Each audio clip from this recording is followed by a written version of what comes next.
Everyone, this is C S Saurabh and welcome back to my YouTube channel guys.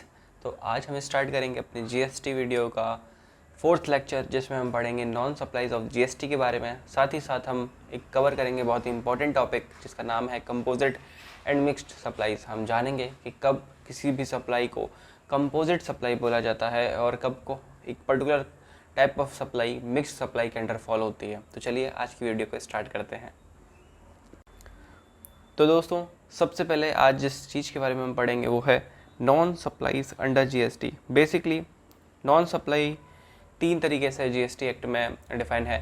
एक तो schedule 3 के under है कि कौन कौन सी सप्लाईज को सप्लाई ही नहीं माना जाए, बेसिकली कौन कौन सी सर्विसेज को और कौन कौन से ट्रांजेक्शन को सप्लाई के अंडर रखा ही नहीं गया है, एक्सक्लूड कर दिया गया है बेसिकली। फिर कुछ नॉन सप्लाईज हैं थ्रू नोटिफिकेशंस या फिर कुछ नॉन सप्लाईज हैं थ्रू सर्कुलर। तो यानी कि हमने कुछ ऐसा सर्कुलर निकाल दिया है जीएसटी काउंसिल ने या गवर्नमेंट ने, जिसमें बताया गया है कि ये पर्टिकुलर ट्रांजैक्शन सप्लाई के अंडर फॉल ही नहीं होगा। और ऐसा क्यों है इम्पोर्टेंट, सप्लाई से बाहर क्यों निकाला गया है? बिकॉज अगर हम इस एक्ट का क्रक्स पढ़ेंगे तो सबसे पहले है सप्लाई। अगर कोई चीज़ सप्लाई फॉर्म हो रही है तभी उस पर जीएसटी लगेगा। उसके बाद हम ये डिसाइड करते हैं कि वो सप्लाई ऑफ सर्विसेज है या सप्लाई ऑफ गुड्स है। तो सबसे पहले तो इम्पोर्टेंट है सप्लाई। तो ये चीज़ें जो आज हम पढ़ने वाले हैं नॉन सप्लाईज अंडर जीएसटी में, जो भी हम टॉपिक्स के बारे में पढ़ेंगे वो सप्लाई ही नहीं माने जाते हैं। तो चलिए स्टार्ट करते हैं। जो सबसे पहले आता है schedule 3। Activities transaction specified under this schedule can be termed as non supplies under GST. Non supplies है यानी कि नॉन टैक्सेबल भी हो गई अपने आप under GST regime. In a way it is a negative list. Basically negative list भी बोला जाता है इसको for the purpose of taxation in GST. तो इसमें सबसे पहले जो हम आज पढ़ेंगे वो है एक्टिविटीज और transaction which shall neither be treated as supply of goods और सप्लाई ऑफ सर्विसेज। बेसिकली ना सप्लाई ऑफ गुड्स माना जाएगा ना ही सप्लाई ऑफ सर्विसेज। सबसे पहले आता है services by an employee to the employer in the course of or in relation to his employment. Basically जब एक एम्प्लॉय अपने एम्प्लॉयर को कोई भी सर्विसेज प्रोवाइड करता है in relation to his employment, तब उसको सप्लाई नहीं माना जाएगा, उसको जीएसटी एक्ट के अंदर कवर नहीं किया जाएगा। यानी कि अगर मैं आज किसी भी कंपनी के लिए काम करता हूँ, तो अगर मैं during the course of that employment my employment under that employer, मैं अगर कोई भी सर्विस प्रोवाइड कर रहा हूँ, तो अगर वो एम्प्लॉयर मेरे को कुछ पैसा पे करेगा तो उस पर जीएसटी नहीं लगाएगा। बेसिकली जब भी मैं एक कंपनी को चार्ज करूंगा तो मैं उस पर जीएसटी नहीं रिकवर कर सकता हूँ। जब भी आप देखते हो एम्प्लॉय के मंथ एंड पे सैलरी आती है, तो सैलरी में सपोज अगर किसी की सैलरी है 1 लाख रुपीज़, तो उसमें जीएसटी 18% इंक्लूड करके नहीं आता है, ठीक है। तो अगर कोई एम्प्लॉय अपने एम्प्लॉयर को सर्विसेज प्रोवाइड कर रहा है during the course of his employment, तो ही सिर्फ एक्सक्लूडेड है। सपोज एक एम्प्लॉय है, वो किसी दूसरे ऑर्गेनाइजेशन को कुछ सर्विस प्रोवाइड कर रहा है जहाँ पर वो एम्प्लॉय नहीं है, बेसिकली एम्प्लॉयमेंट नहीं है जहाँ उसका, अगर वैसे केसेस में अगर कुछ वो पेमेंट लेता है तो उस पर जीएसटी एप्लीकेबल हो जाएगा, because he is not providing his service during the course of his employment with that particular employer और द ऑर्गेनाइजेशन। तो आइए इसका एक एक्सेप्शन है जो कि मैंने आपको बताया, उसको पढ़ते हैं। Services provided on contract basis by a person to another, that is principal to principal basis and are not services provided in the course of employment. Basically अगर मैं किसी एक पर्सन को on a principal basis service provide करता हूँ, on a contract basis. See, जब भी आप किसी भी कंपनी में एम्प्लॉय होते हो तो वहाँ पर आप as a principal to principal work नहीं कर रहे हो, ठीक है। वो आपके सुपीरियर है, आप उनके अंडर काम कर रहे हो। बट अगर आप किसी के साथ किसी कॉन्ट्रैक्ट में काम करो जहाँ पर you are also acting as a principal, तो वहाँ पर आपको जीएसटी एप्लीकेबल हो जाता है। उन सब ट्रांजेक्शन्स में जहाँ पर भी कंसिडरेशन होता है उस पर आपको जीएसटी भी चार्ज किया जाएगा। इसके बाद एक एक्सेप्शन है, इसके बाद जो दूसरा पॉइंट आता है वो है सर्विसेज बाय एनी कोर्ट और ट्राइब्यूनल। इंडिया के अंदर जो भी कोर्ट या ट्राइब्यूनल है, एनसीएलटी है और भी ट्राइब्यूनल्स हैं, अगर वो कुछ भी सर्विसेज प्रोवाइड करती हैं तो उसको सप्लाई नहीं माना जाता है। यानी कि उस पर जो फीस बेसिकली चार्ज होती है उस पर जीएसटी नहीं लगता है, बिकॉज उसको सप्लाई ही नहीं माना जाता है। कोई भी कोर्ट और कोई भी ट्राइब्यूनल, बेसिकली डिस्ट्रिक्ट कोर्ट है, हाई कोर्ट है, सुप्रीम कोर्ट है, 3 लेयर्स ऑफ कोर्ट हैं, तो कोई भी कोर्ट अगर कोई भी सर्विस प्रोवाइड करती है तो उस पर जीएसटी नहीं लगता है। इसके बाद आता है functions performed by member of parliament. Basically MP, MLA, ग्राम पंचायत सदस्य ये सब कोई भी अगर सर्विस प्रोवाइड करते हैं तो उस पर भी जीएसटी नहीं लगता है। मेंबर ऑफ पंचायत, जैसा कि हमने देखा था पंचायत सीरीज में, प्रधान जी और जो उनकी वाइफ है बेसिकली, अब वो प्रधान है तो अगर वो कोई भी सर्विस डिलीवर करती हैं तो उस पर जीएसटी नहीं लगेगा। पर क्या सचिव जी की सैलरी जो आती है उस पर जीएसटी लगेगा? सोच के बताइए, लगेगा या नहीं लगेगा? मैं बताता हूँ, नहीं लगेगा। बिकॉज सचिव जी को सैलरी प्रोवाइड कर रही है गवर्नमेंट, और गवर्नमेंट के साथ सचिव जी एक एम्प्लॉयमेंट के कॉन्ट्रैक्ट में है, ठीक है, एक एम्प्लॉय है, सॉरी कॉन्ट्रैक्ट अलग वर्ड हो गया, एम्प्लॉय है गवर्नमेंट के और वहाँ पर वो सैलरी पा रहे हैं तो उस सैलरी पर जीएसटी नहीं लगेगा। इसके बाद आता है member of municipalities and member of other local authorities. Basically कोई भी मेंबर होते हैं गवर्नमेंट इंस्टीट्यूशंस के या इन पंचायत और म्यूनिसिपैलिटीज़ के, वो कोई भी सर्विस प्रोवाइड करते हैं उस पर कोई भी जीएसटी नहीं लगता है, because it is not covered under supply. Duties performed by any person who hold any post in pursuance of the provision of the constitution in that capacity। basically again वही चीज़ है कि अगर कॉन्स्टिट्यूशन में कोई ऐसी पोजीशन है जिसको कोई होल्ड करता है तो उस पर भी जीएसटी नहीं आता है। थर्ड है duties perform by any person as a chairman or a member or any director in a body established by central government, state government or local authority and who is not deemed as an employee before the commencement of this clause. Basically कोई भी ऐसा person जो उस company का employ नहीं है, as such employ नहीं माना जाता है सकता है, प्लस वो कोई ऐसी सर्विसेज प्रोवाइड कर रहा है या फिर ऐसे पोस्ट पे है जैसे कि चेयरमैन और डायरेक्टर, ऐसी किसी पोस्ट पर है, तो उस बेसिकली उस जो सर्विस होगा उसको भी सप्लाई से अलग रखा गया है।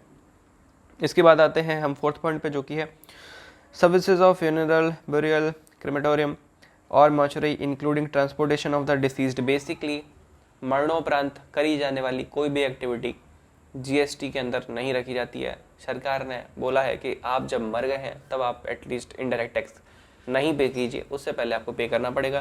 तो आप देख सकते हैं कि बेसिकली एक इंसान की लाइफ टाइम में, लाइफ स्पेन में जो जीएसटी ख़त्म होता है वो होता है उसके मरने के बाद। उससे पहले इनडायरेक्ट टैक्स उसको पे करना पड़ता रहता है हर वक्त, हर दिन, बेसिकली हर किसी भी ट्रांजेक्शन पे। तो अगर आप मर गए हैं तो आपको गाड़ने की ज़मीन में, अगर आप मुस्लिम हैं, अगर आपको जलाने की, अगर आप हिंदू हैं, अगर आप क्रिश्चियन, तो अगेन ज़मीन में दफनाने की जो प्रोसेस है उस पर अगर कोई चार्जेस लगते हैं तो उसको जीएसटी एक्ट से अलग रखा गया है। सरकार ने छूट दी है, बहुत ही भारी छूट। उसके बाद है फिफ्थ पॉइंट जिस पे है sale of land. Land good की डेफिनेशन के नहीं के बेसिकली बाहर होता है, मूवेबल प्रॉपर्टी है लैंड, तो बट एक फ्लैट है वो भी मूवेबल है। जैसा कि हमने पढ़ा था हुआ था क्लॉज 5 बेसिकली आपने शेड्यूल 2 में, जहाँ पर हम 5B पॉइंट में कवर कर रहे थे कि अगर कोई भी immovable property in form of house और फ्लैट, वहाँ पर अगर ट्रेड होता है और वो प्रॉपर्टी सेल करी जाती है before getting the completion certificate or the first occupancy whichever is earlier, तो उसको सप्लाई ऑफ सर्विस ही माना जाएगा, बिकॉज वो आपके लिए आपका घर बना के दे रहा है। अगर कंप्लीशन सर्टिफिकेट मिल गया है उसके बाद अगर ऐसा हुआ है तो फिर वहाँ पर उसको सप्लाई नहीं माना जाएगा। हम 2 मिनट का पॉज लेंगे।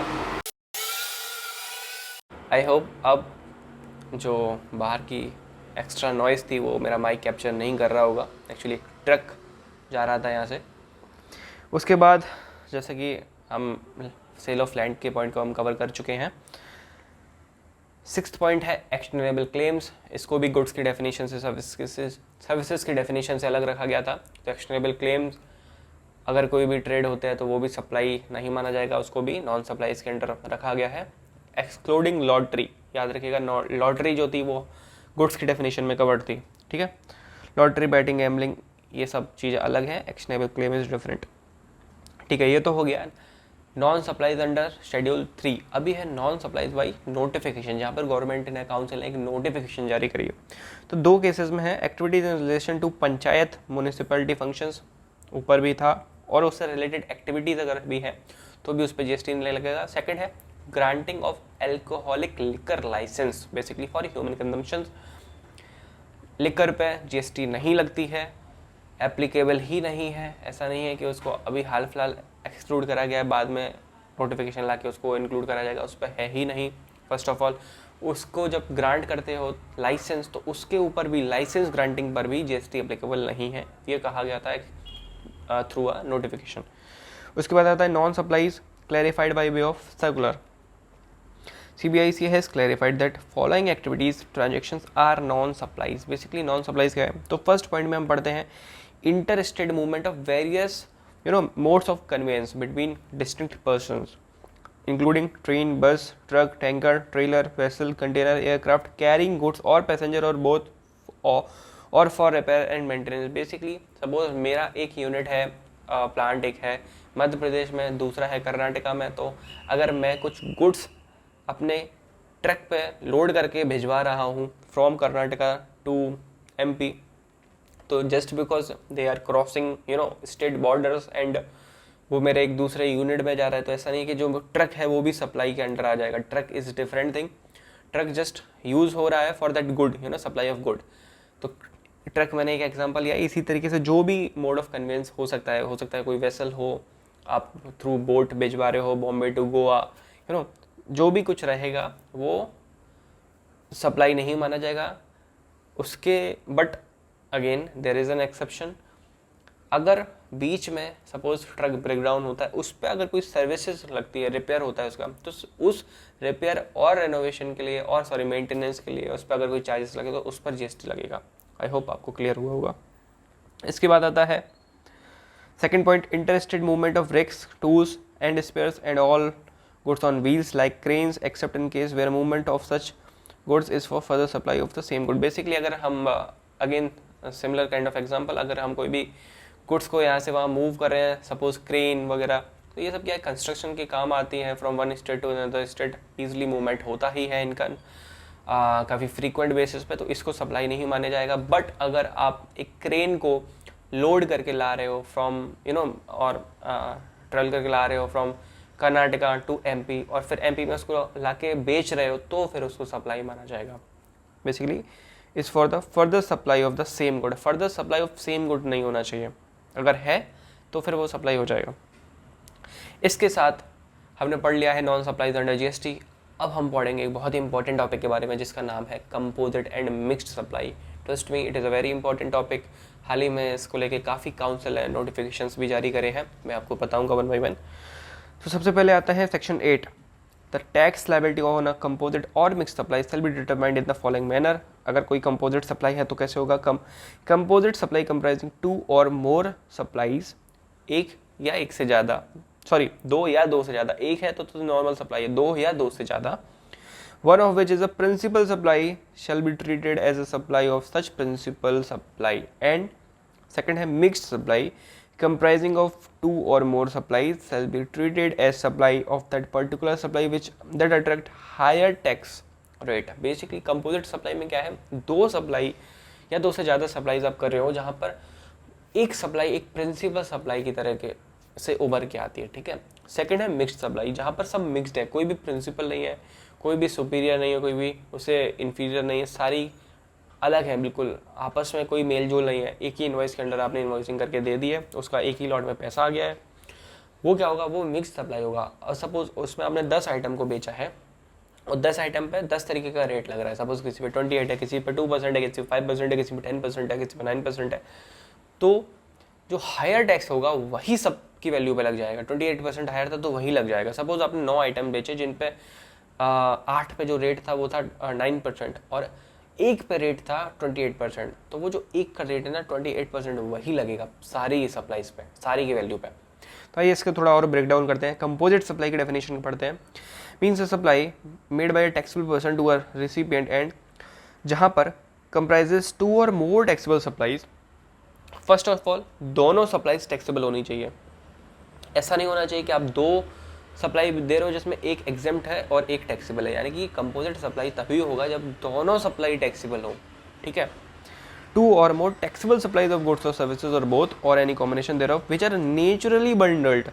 Naturally bundled is a very important term here. Naturally bundled and supplied in conjunction with each other in the ordinary course of business, one of which is a principal supply. Just for your example, suppose जब भी हम breakfast बोलते हैं तो क्या बोलते हैं, चाय बिस्कुट खा लो. तो ये जो चाय और बिस्किट का ये जो कॉम्बिनेशन है ना, ये कहीं ना कहीं कॉम्प्लीमेंट्री टू ईच अदर है. बेसिकली इसको हम बोल सकते हैं नेचुरली बंडल्ड. बेसिकली एक एग्जांपल ले रहा हूँ, जैसे कि जब भी हम कोई सेलफोन बेचते हैं तो उसके साथ चार्जर भी आता है.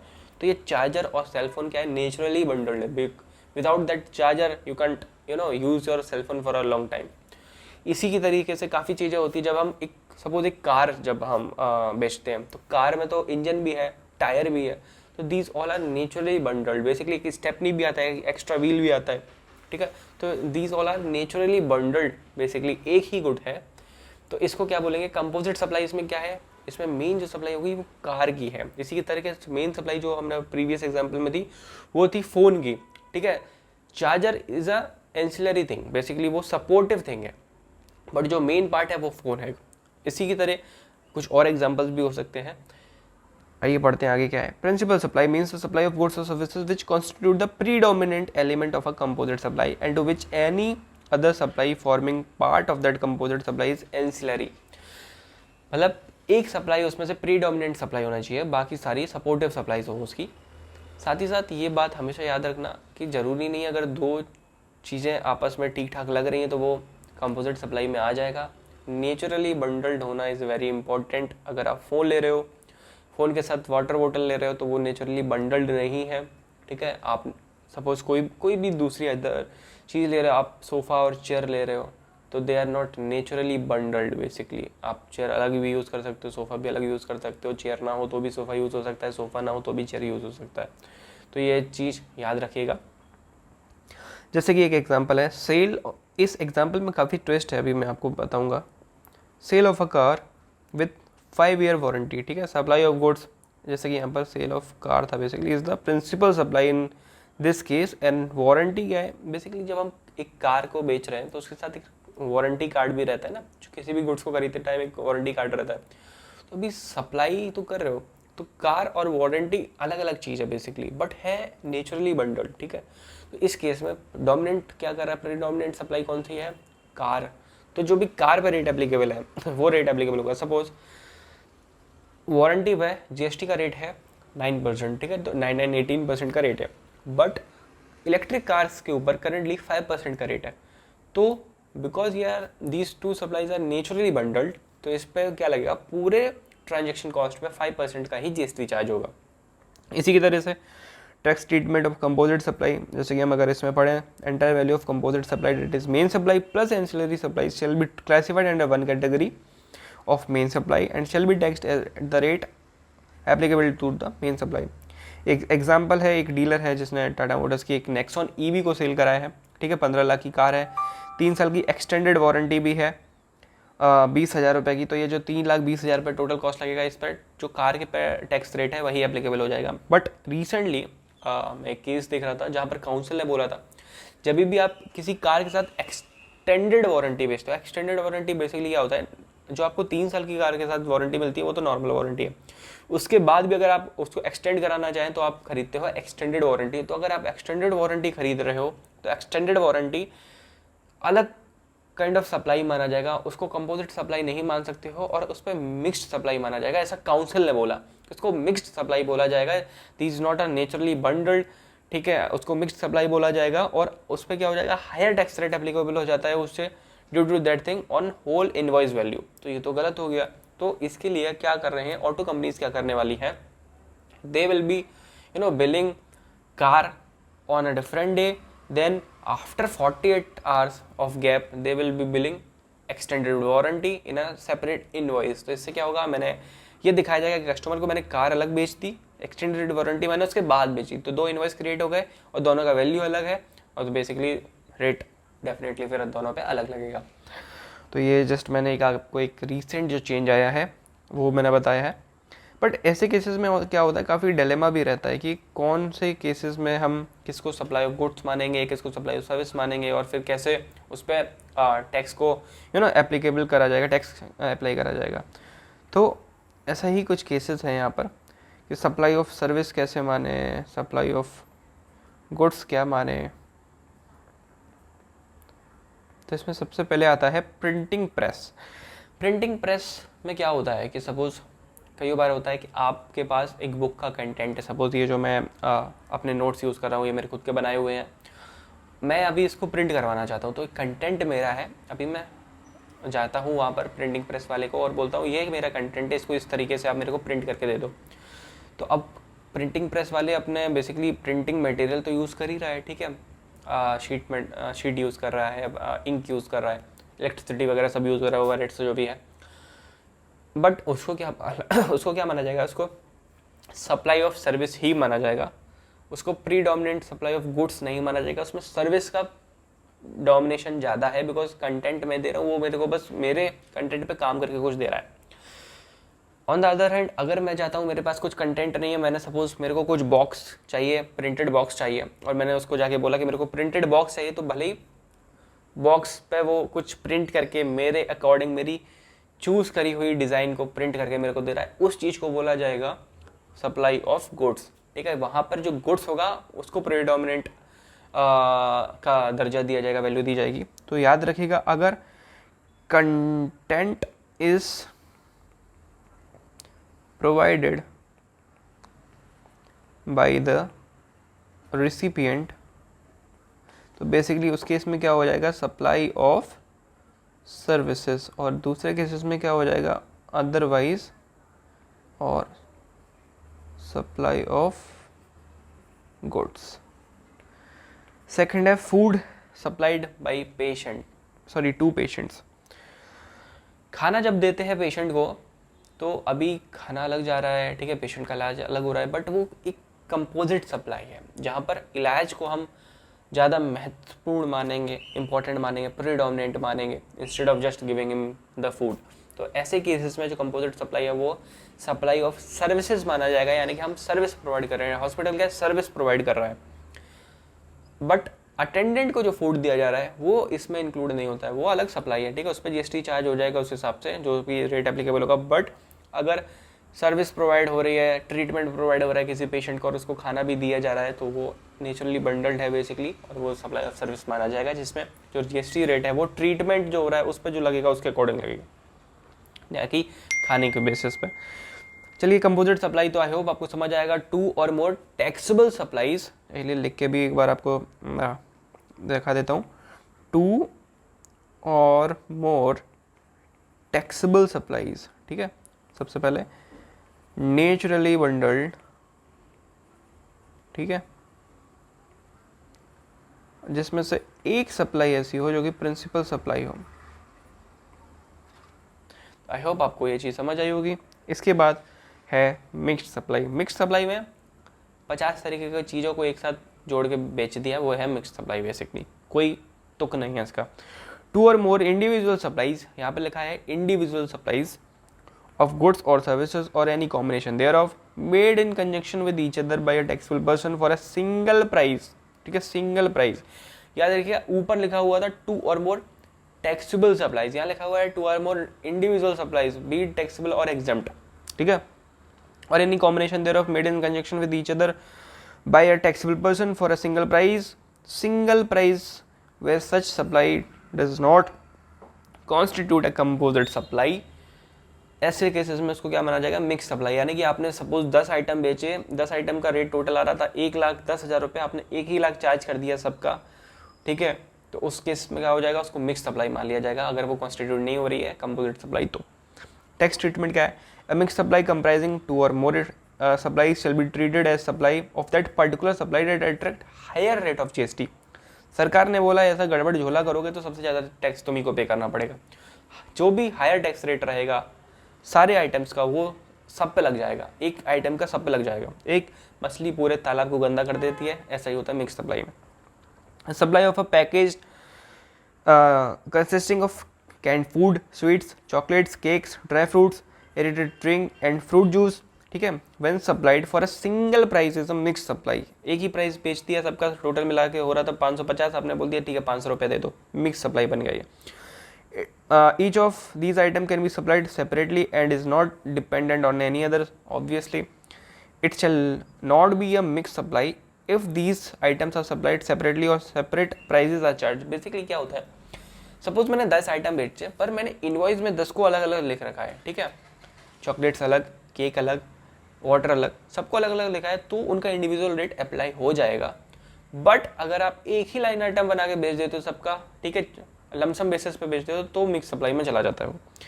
चलिए, टेस्ट योर नॉलेज का सेकंड क्वेश्चन, एक हम पहले पढ़े हुए थे, सेकंड क्वेश्चन आ जाता है। Gelmil Electronics has sold the following electronic item to Akbar retail store. पहला है रेफ्रिजरेटर 500 लीटर का टैक्सेबल एट 18%. स्टेबलाइजर खरीदा है for that refrigerator 12%. LED television खरीदा है 42 इंच का 12%. स्प्लिट एसी खरीदा है 2 टन का 28%. स्टेबलाइजर फॉर दैट एसी खरीदा है 12%.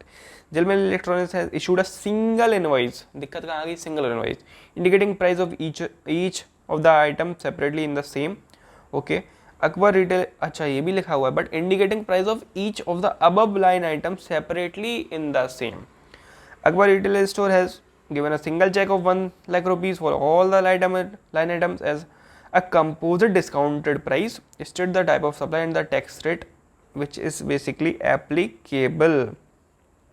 याद रखिएगा, अगर फॉर अ सिंगल प्राइस बेचा है, बट जैसा कि मैंने आपको बताया था सारे आइटम्स का रेट अलग अलग दिखाया हुआ है. तो इस क्वेश्चन में क्या है, बेसिकली झिलमिल ने क्या करा है, इनवॉइस तो एक ही रेज करा है सबका, बट रेट अलग अलग लिखा हुआ है इनवॉइस में. ऐसे केस में क्या हो जाता है, because separate rate can be identified और सेपरेट रेट का सेपरेट रेट ऑफ इंटरेस्ट है. ऐसे केस में क्या होता है, जो इंडिविजुअल जो जीएसटी रेट एप्लीकेबल है सारे आइटम्स में वही लगेगा. और अकबर रिटेल स्टोर ने क्या करा, एक सिंगल उसको कंसिडरेशन दे दिया, चेक उठा के दे दिया 1 लाख का. सपोज आइटम थे 1,10,000 के, उसने चेक दिया 1 लाख का. तो हम क्या करेंगे, हम प्रो राटा बेसिस पे सारे गुड्स के वैल्यू के अकॉर्डिंग डिस्काउंट उस पर चार्ज कर देंगे. सपोज एसी पे प्रो राटा बेसिस पे एसी का डिस्काउंट आ गया 500, ठीक है, कंडे और फ्रिज का आ गया 2,000 रुपीज़. इस तरीके से माइनस कर देंगे. तो आई होप आपको समझ आएगा. अगर सेपरेट मैंशनड है इनवॉइसेस में सारे रेट्स, तो सेपरेट टैक्स रेट ही लगेगा. In this case, the items supplied by Jilmil Electronics are not naturally bundled in the ordinary course of business. Obviously, therefore, such supply is not a composite supply. First of all, composite supply ये नहीं है, तो क्या mixed के अंदर जा रहा है? Further, although Akbar Retail Store has paid a composite discount price for these goods, Jilmil Electronics has not charged a single price for the said supply. यानी कि भले ही अकबर ने एक पैसा दिया है, अकबर ने एक ही चेक दिया है, सबका अलग अलग चेक नहीं दिया है, बट झिलमिल ने क्या करा था, एक इनवॉइस पे सेपरेट मेंशन करा था सारे अमाउंट्स को चार्ज. ठीक है, Jhilmil has not charge the single price, therefore said supply is not a mixed supply. Supply of this good is therefore supply of individual item which are taxable at a respective rate applicable to them. I hope समझ आया होगा. इसके बाद दोस्तों हम अगली video में अपने टॉपिक स्टार्ट करेंगे. चार्जेस ऑफ जीएसटी के, जीएसटी में चार्जेस कैसे लगते हैं, क्या आईजीएसटी है, क्या सीजीएसटी है, एसजीएसटी है, यू नो, कब कैसे लगता है, प्लस कैसे पे होता है. कुछ इंपॉर्टेंट डेफिनेशंस के बारे में पढ़ेंगे. सबसे पहले हम पढ़ेंगे कि भाई इंडिया किसको कहते हैं, जीएसटी एक्ट में इंडिया के कैसे डिफाइन किया हो गया हो, कहाँ तक हमारी टेरिटरी है. तो आई होप आज की वीडियो आपको समझ आई होगी. आज की वीडियो में हमने पढ़ा नॉन सप्लाईज अंडर जीएसटी, साथ ही साथ हमने कवर करे बहुत ही 2 इंपॉर्टेंट टॉपिक, जिसका नाम था कंपोजिट सप्लाई और मिक्स सप्लाई. याद रखिएगा, कंपोजिट सप्लाई में लिखा हुआ था 2 और मोर टैक्सेबल सप्लाईज, जहाँ पर मिक्स सप्लाई में लिखा हुआ था 2 और मोर इंडिविजुअल सप्लाईज. वहाँ पर लिखा हुआ था कंपोजिट में, ये कंपोजिट है, ये मिक्स है. कंपोजिट में लिखा हुआ था कि नेचुरली बंडल्ड, यहाँ पर नेचुरली बंडल्ड नहीं लिखा हुआ है, वहाँ लिखा था one of which is the principal supply, यहाँ लिखा हुआ था कि कंपोजिट ना हो बस. ठीक है, तो आई होप आपका वीडियो, आज का वीडियो आपको समझ आया होगा. चलिए मिलते हैं नेक्स्ट वीडियो में, तब के लिए बाय.